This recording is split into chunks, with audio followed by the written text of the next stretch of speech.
오늘 본문의 말씀은 하나님의 홍수 심판 예고와 구원을 위한 방주를 짓도록 준비하게 하신 말씀이 있습니다. 하나님께서 홍수로 이 세상을 심판할 수밖에 없었던 그 이유는 오늘 이 본문의 11절에서부터 나옵니다. 때에 온 땅이 하나님 앞에 패게하여 강포가 땅에 충만한지라. 여기 하나님 앞이라는 것은 사람들 볼 때에 나쁘고 악하다는 기준이 아니라 하나님이 절대 모든 것을 공의로 판단하시는 하나님 앞에 그들의 모든 이 패계 그리고 강포가 이제는 더 이상 용납할 수 없는 수준으로 충만케 되었다는 뜻입니다. 여기 패계란 단어가 무엇이냐면은 이 단어는 온갖 악으로 인하여 썩어지고 타락하다는 의미예요. 이 썩다, 타락하다. 이 패계하는 것을 영어로 보면 corrupt라는 단어를 썼습니다. 즉 우리가 아담과 하와 이해로 우리의 본성이 부패하게 되었고 타락하게 되는데 그 타락도 정도가 있습니다. 조금에서 더 심하게 그리고 극심하게 타락된 것을 여기서 말하고 있어요. 그게 바로 패계했다고 했어요. 패계. 그런가 하면은 이 강포라고 그러는데 이건 이 폭력이란 뜻인데 히브리어로 하마스라는 단어인데 이 단어가 이 해치다, 빼앗다는 뜻이에요. 즉 불법적으로 강압적으로 악을 행하면서 자기 원하는 것을 빼앗는, 남의 것을 해쳐버리는 이런 의미가 있습니다. 즉 당시 시대가 무법시대라고 보겠습니다. 노아 심판이 불가피한 그 시대의 세계는 각종 폭행, 강간, 살인, 약탈 이런 것이 난무했고 그것이 가득한 무법 상태였다고 보시면 됩니다. 이렇게 생각해 보세요. 오늘날 나라에 법도 없고 우리 기독교에서 이런 가침이나 이런 도덕적인 그런 법도 없는 상황에서 각자가 자기 양심에 변질된 타락한 양심대로 자기 생각대로 자기의 옳고 그른 주장을 하며 사는 사회를 한번 생각해 보세요. 사회가 얼마나 혼란해지겠습니까? 아담과 하와가 타락한 이후로 노아 시대까지 하나님이 주신 말씀, 이 법에 대한 말씀, 죄에 대한 말씀이 없습니다. 그 창세기 4장 7절에 가인에게 준 죄의 소원은 내게 있지만 너는 그 죄를 다스려라. 이 하나님께서 우리 인간에게 죄와 싸워서 해야 될 말씀은 고작 그거예요. 그 이후로 이 하나님의 우리가 기록된 이러한 구체적인 그러한 율법의 말씀은 그들이 아예 모른다고 생각하지는 않습니다. 왜냐하면 안식이라는 개념이 나중에 모세 때와 보니까 그 개념이 있었어요. 즉 하나님께서 여러 가지 말씀은 줬지만은 그러나 지금 우리가 생각하는 그러한 법치 국가나 사회가 아직은 있지 않는 상황에서 당시의 사회는 무법 시대였어요. 힘 있는 자가, 강한 자가 약한 자를 힘으로써 빼앗고 통치하는 그러한 시대였다고 보면 되겠습니다. 그래서 그 사회가 극심히 타락했고 그리고 폭행이 이 강포가 충만했던 시대였다고 보겠어요. 12절에 그 말씀이 계속 이어집니다. 하나님이 보신즉 땅이 폐기하였으니 이미 이는 땅에서 모든 혈육 있는 자의 행위가 폐기함이었더라. 그 바로 전 9절과 10절에 있는 노아와 그 가족 외에는 그 시대에 모든 사람들이 이렇게 하나님을 다 떠났어요. 참 어떻게 한 가족 빼놓고 다 세상 사람들이 이렇게 타락할 수가 있을까? 변질될 수가 있을까? 그래서 하나님께서 그 시대의 사람들을 다 심판하겠다고 하십니다. 13절입니다. 하나님이 노아에게 이르시되 내가 혈육 있는 자의 강포가 모든 혈육 있는 자의 강포가 땅에 가득하므로 그 끝날이 내 앞에 이르렀으니 내가 그들을 땅과 함께 멸하리라. 노아 시대 때의 세계 인구가 얼마쯤 되었다고 생각하십니까? 우리가 좀 이렇게 타당하게 한번 생각해 보겠습니다. 창세기 5장에 보게 되면은 아담에서부터 노아까지 족보가 나옵니다. 그리고 누군가가 몇 살에 누구를 낳고 몇 살에 죽었더라 하는 내용이 나와요. 그것을 숫자를 계산해 보게 되면은 아담부터 노아 홍수까지의 연도는 약 1650년이에요.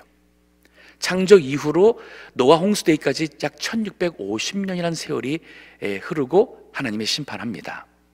그러면 우리 남자 여자가 아담과 하와가 우리 가령 50년마다 그 두 배로 증가한다고 생각해 본다면, 그러면 아담과 하와가 창조 이후 50년이 되었을 때에 아담의 가족이 4명이 되고, 그리고 100년이 지났을 때에 4명이 배로 해서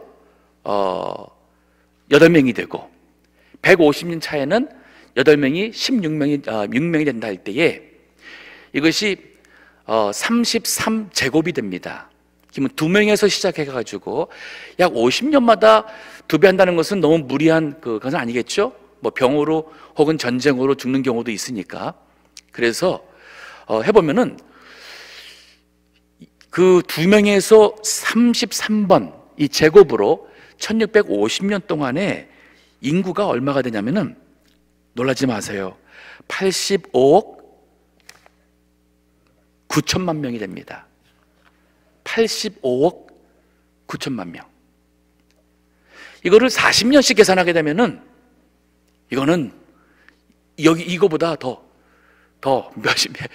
몇십 배가 되는 천문학적인 숫자가 되어버립니다. 그러니까 우리가 아담과 하와 이후로 50년마다 2배로 늘었다는 것은 무리한 숫자가 아닐 수도 있습니다. 그렇다면 노아 홍수 당시에 인구가 지금 이 시대의 인구보다 비슷하든지 더 많다고도 볼 수가 있어요. 근데 이 세상이 죄악으로 가득하고 폭력으로 가득하고 사람들의 생각과 마음이 한결같이 항상 계획하는 것이 악하다고 한번 생각해 보세요. 그 위에 6절에 나오죠. 그 6장 5절에 보게 되면은 여호와께서 사람의 죄악이 세상의 관영함과, 즉 가득 찼다, 그 마음에 생각에 모든 계획이 항상 악할 뿐임을 보시고 땅 위에 사람 지으셨음을 한탄하여 라는 말씀이 있습니다. 하나님의 심판이 무리한 것 아니었고, 이렇게까지 참으신 것은 하나님의 지극히 크신 은혜고 하나님의 인자하심입니다. 그래서 노아 시대의 그 물 심판은 피할 수가 없는 하나님의 공의의 재앙이라고 할 수가 있겠습니다. 자, 계속 보겠습니다. 이제 14절 보게 되면은, 너는 잣나무로 너를 위하여 방주를 짓되 그 안에 간들을 막고 역청으로 그 안팎을 칠하라. 역청은 지금으로 한다면은 방수 처리를 하는 수지 같은 그 송진이나 그 아스팔트 같은 이런 것으로서 이것이 마르게 되면은 아주 방수 효과가 큽니다. 그래서 하나님께서 이 잣나무, 이거는 아주 단단하고 그리고 이 강한 나무입니다. 그래서 건축이나 배를 짓는 데에 사용했던 그런 나무였습니다. 하나님께서 아주 구체적으로 이 노아 홍수를 견뎌낼 수 있는 그러한 아주 자료에서부터 그 배를 짓는 방법에까지 하나님이 이 구원받을 수 있는 길을 자세히 설명해 주고 계십니다. 또 보겠습니다. 17절 보니 내가 홍수를 땅에 일으켜 무릇 생명의 기식 있는 육체를 죄송합니다, 제가 넘어갔네요. 15절에 그 방주의 제도는 이러하니 장이 300규빗, 광이 50규빗, 고가 30규빗이며 거기 창을 내되 위에서부터 한 규빗 에내고 그 문은 옆으로 내고 상중하 3층으로 할지니라. 방주의 제도가 나오는데 여기 300규빗, 한 규빗은 지금 한다면은 대략 1.5 피트가 됩니다. 손가락 끝에서 팔꿈치 끝까지 그 성인의 그것을 이제 평균으로 하는데, 대략 지금을 만나면은 한 6cm, 1.5 피트가 됩니다. 이것을 계산하면은 우리가 미터로 계산한다면은 여기 136.8m에서 길이가, 또 넓이가 22.8m, 높이가 13.68m. 그러면 방주가 아마 이거 높이 정도 될 것 같습니다. 우리 예배당이 꽤 높아요. 이거 지난번에 와서 재봤는데 상당히 높더라고요, 우리 예배당이. 이 넓이가 정말 이 세상에 있는 모든 생물들을 다 저장하고, 그리고 그 1년 동안 먹을 양식을 저장하기에 충분한 공간이 있습니다. 예전에 제가 공부할 때 이거에 대해서 그 리서치를 좀 했었었는데, 그 과학자들이 평균 이 동물들의 사이즈를 양 사이즈로 계산해서, 왜냐면 양보다 작은 것도 있고 큰 것도 있으니까 해보니까 넉넉한 거예요. 한 3만 종의 이 새나 짐승이나 각종 기는 이런 파충류 모든 짐승들이 다 들어가기에 넉넉한 거예요. 하나님께서 이 방주 만든 것이 그냥 무슨 이러한 신화 속에 나오는 그런 얘기가 아니에요. 이것은 굉장히 합리적이고 과학적으로 충분히 설명이 되는 그러한 이 방주의 사이즈였습니다. 더 놀라운 것이 뭐냐면은 여기에 지금 300규빗이 길이였고, 그리고 폭은 거기에 6배입니다. 이제 6분의 1입니다. 그래서 그 폭은 50규빗이었고 높이는 10분의 1이었어요. 그래서 30규빗이었습니다. 근데 이 비율이 지금의 그 선박을 만드는 엔지니어들과 하는 사람들이 이거를 테스트를 해봤는데, 이게 가장 안전한 이 사이즈와 형태라는 겁니다. 실제로 1993년도 한국일보 2월 17일자 한번 나중에 한번 서치해 보세요. 1993년도 2월 17일자 한국일보에, 그리고 국민일보가 그날인가 그 다음날도 실렸는데, 실제 이것에 대한 실습한 그 결과가 기사로 실렸습니다. 대전에 있는 그 대덕 연구해서 당시 이 선박 제조의 전문가들과, 그리고 그 배를 만든 다음에 그것이 얼마나 안전한지를 이거를 물에 올리기 전에 실제 과학적으로 테스트를 합니다. 그래서 안전하다 됐을 때에 배를 물 위에다가 진짜 띄우는 거예요. 그걸 하는, 실제 시접하는 그 테스트를 했습니다. 해가지고 했을 때에 놀라운 것이 뭐냐면, 지금 우리가 있는 이 바다에 태풍이 불고, 특히 이제 그 인도양이나 태평양 중앙에 가게 되면 깊은 곳에 가면은 파도가 높습니다. 근데 지금까지 우리가 기록된 가장 높은 파도가 30m라고 합니다. 근데 그 태풍이 불어서 가장 높이 뛰는 30m 그 파도에 이 배를 테스트를 해보니까 안전이라는 평가가 나왔어요. 또 이 길이가 130m입니다. 때문에 생각해 보세요. 이게 막 출렁출렁하면은 우리 사람도 배멀미를 하게 되는데, 그 짐승들도 거기서 배멀미하게 되면 1년 동안 사람은 아마도 멀미로 다 기진맥진해서 아마 지쳐가지고 동물도 죽고, 아마 노아 가족도 아마 문 열었을 때 이미 누워있을지도 모를 상황이 되잖아요. 근데 이게 130m니까 그 파도나 이런 데서도 이게 크게 요동치지가 않는 그런 사이즈인 거예요. 너무 놀랄만한. 그래서 그때에 이 실험을 주도했던 사람이 성경을 안 믿는 비크리스천이었는데, 이 사람이 이걸 하고서는 너무 놀라서, 와, 성경에 이게 사실이구나 해서 이분이 교회 나가서 예수 믿게 되었고 좋은 신자가 됐다는 거예요. 자, 이거 제가 하는 소리가 아니라 우리 창조과학자가 되는 김명헌 그 박사가 친히 해준 얘기입니다. 이게 사실이에요. 우리가 성경을 그냥 막연하게 우리는 성경에 있는 얘기는 그저 하나님 말씀이니까 믿어야 돼. 그냥 믿어야지 뭐 의심하고 질문하고 뭐 과학적으로 맞느니 틀리느니 이렇게 우리가 보통 이렇게 하죠? 아닙니다.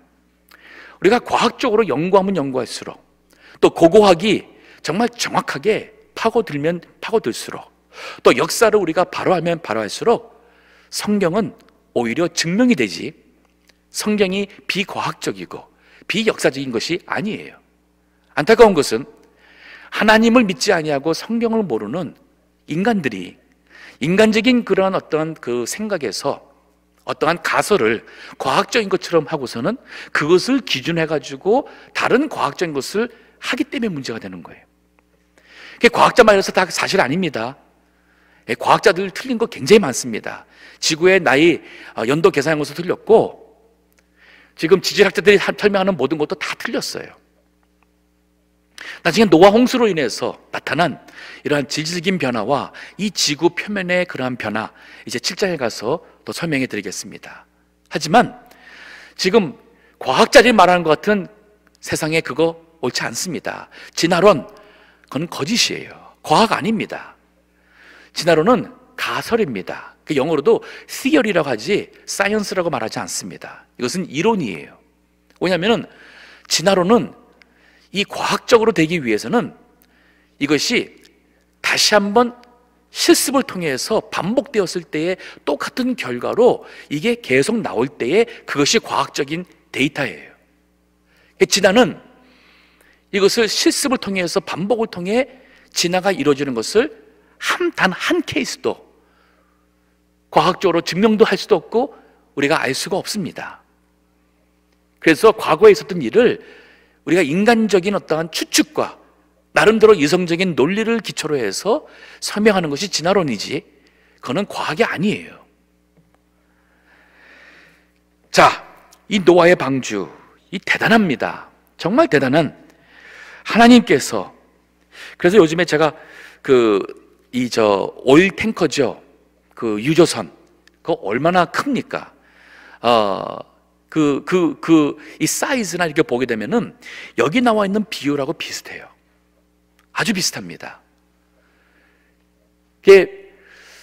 이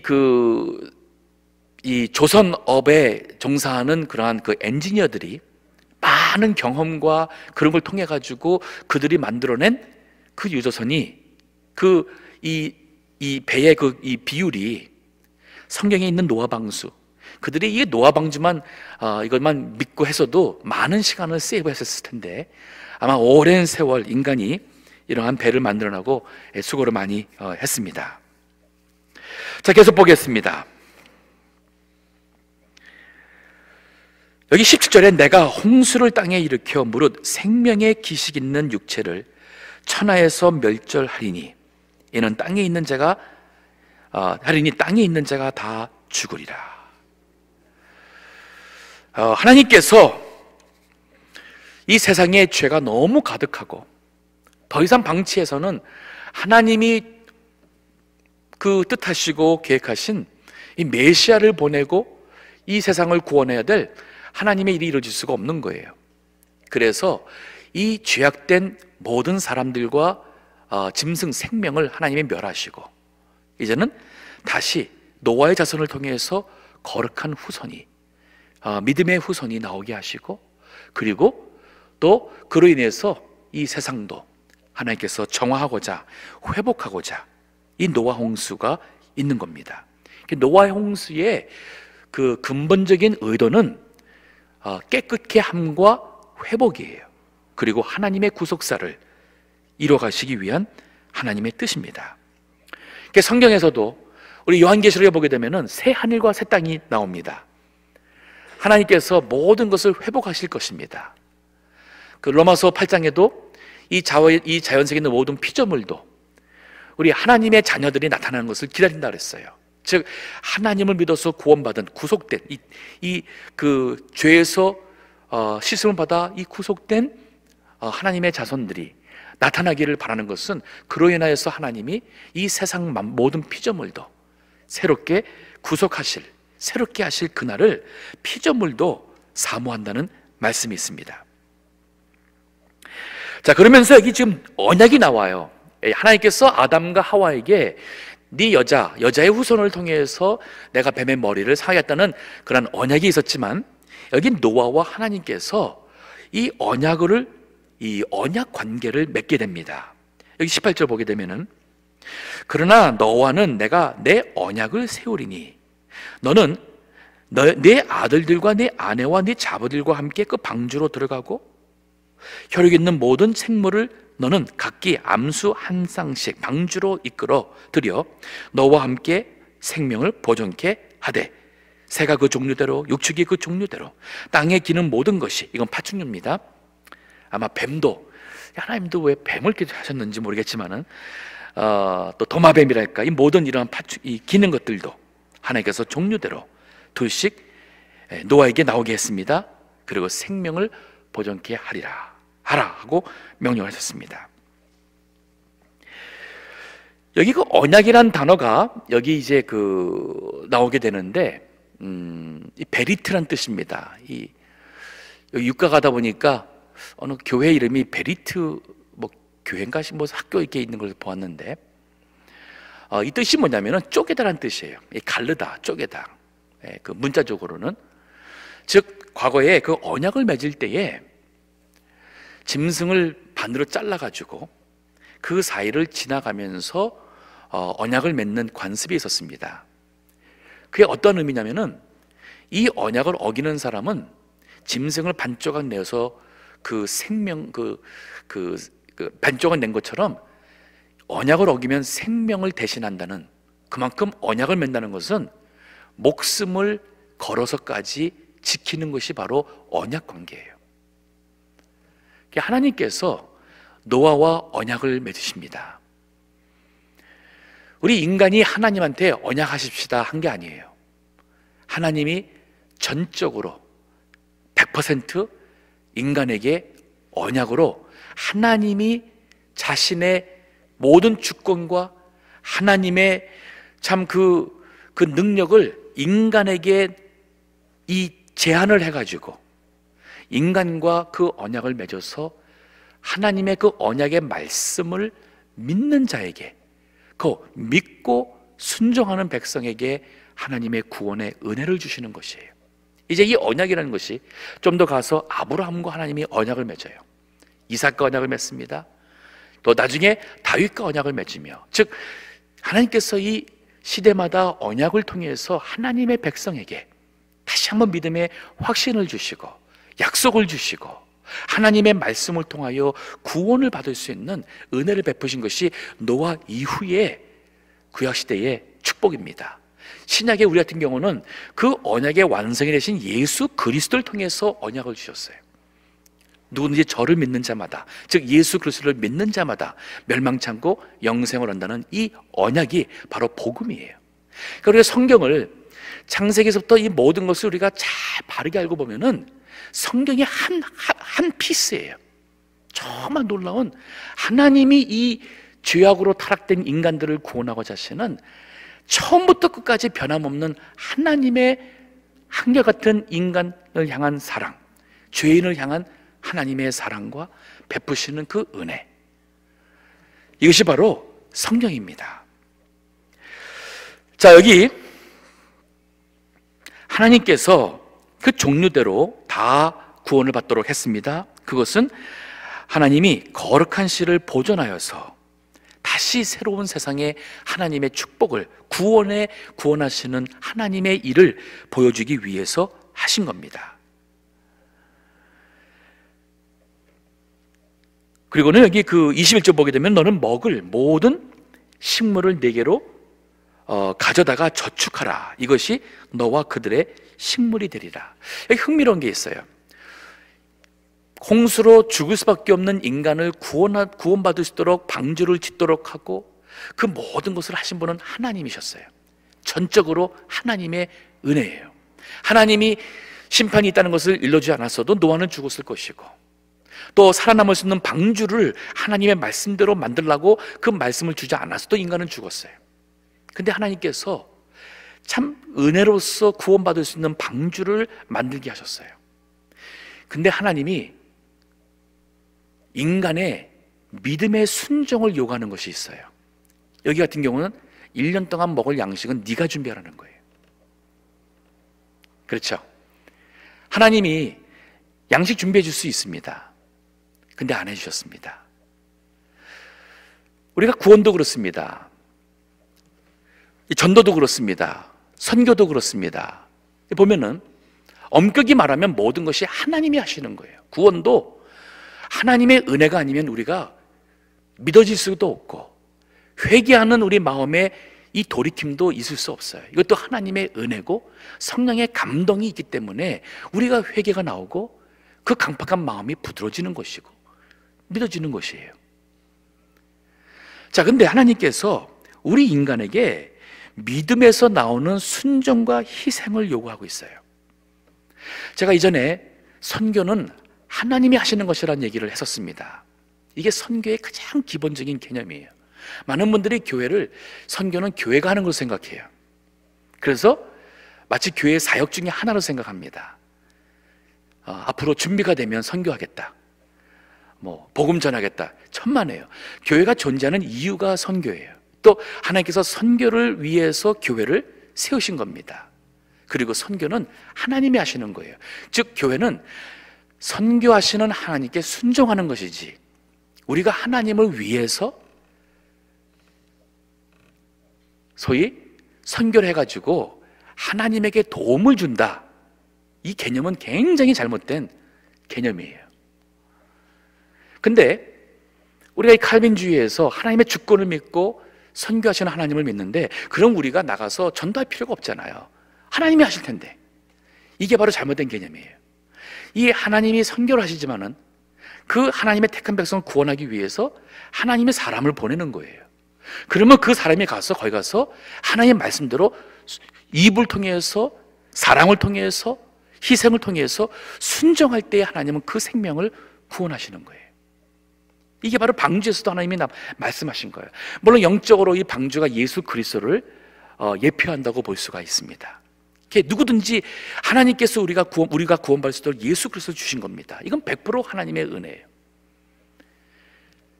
근데 그 예수 그리스도를 믿는 사람에게 하나님은 순종을 요구하시고 희생을 요구합니다.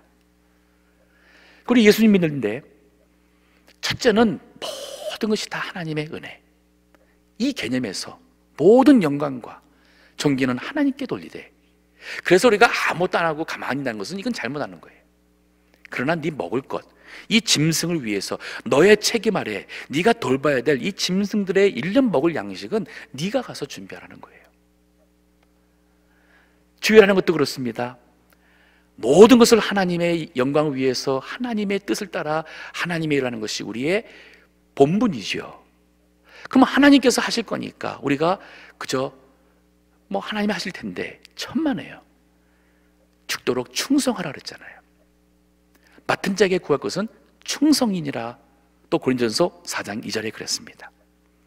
때문에 우리가 작으나 크나 하나님의 직분을 맡고 하나님의 일을 맡았으면 이거 충성해야 돼요. 왜? 그것을 맡겨준 것 자체가 하나님의 큰 은혜예요. 나를 구원해 준 것도 은혜요, 하나님께서 나를 일꾼 삼아주시고 직분 맡겨준 것도 하나님의 은혜예요. 노아 입장에서도 나도 이 모든 사람과 함께 죽을 수밖에 없었는데 하나님이 내가 무엇인데 나를, 우리 가족을 사랑해서 이 물에서 구원받을 수 있는 방주를 짓게 해주신 건 하나님의 전적인 은혜로 노아가 하나님을 영화롭게 했고 찬송했겠죠. 그러나 방주를 만드는 수고와 자기 자신을 위해서, 짐승을 위해서 양식을 준비하는 것은 하나님이 요구한 것이었습니다. 자, 그런데 22절 보세요. 이게 바로 노아예요. 노아가 그와 같이 하되, 이거 봐요. 그와 같이 하되 하나님이 자기에게 명하신 대로 다 준행하였더라. 이것이 바로 믿음의 완성이에요. 내가 믿는다, 머리로 믿고 입술로만 고백하고 이것이 순종으로 희생과 함께 준행하지 않다면 믿음이 온전하지 못한 것입니다. 그 우리가 예수 믿어서 거듭나면 한평생 우리가 하는 것은 바로 이 믿음 가지고 하나님의 은혜에 부르심에 합당한 충성하는, 믿음에 순종하는 삶이 바로 하나님이 기뻐하시는 삶이 됩니다. 오늘 노아 홍수와 이 방주의 이 말씀을 통해서 참 우리 하나님, 살아계신 하나님, 노아 홍수는 우리 성경책에 있는 사건이 아닌 실제 우리 인류 역사 속에 지금으로부터 한 4360년, 50년을 거슬러 올라가면은 실제 이 지구상에 있었던 역사적인 사실이었다는 데 있어서 우리가 믿고, 그리고 그 하나님이 우리를 구원하기 위해서 하시는 말씀, 그리고 우리에게 요구하시는 이 순종의 말씀을 오늘날도, 이 원칙은 노아나 지금이나 변함이 없습니다. 우리는 우리의 영적 방주가 되는 예수 그리스도를 믿는 믿음과, 그리고 하나님께서 행하시는 그 모든 일에 우리가 믿음으로 순종하며 우리를 통해서 하나님의 일이 이루어지고 하나님께 영광 되기를 주의 이름으로 축원합니다. 기도하겠습니다.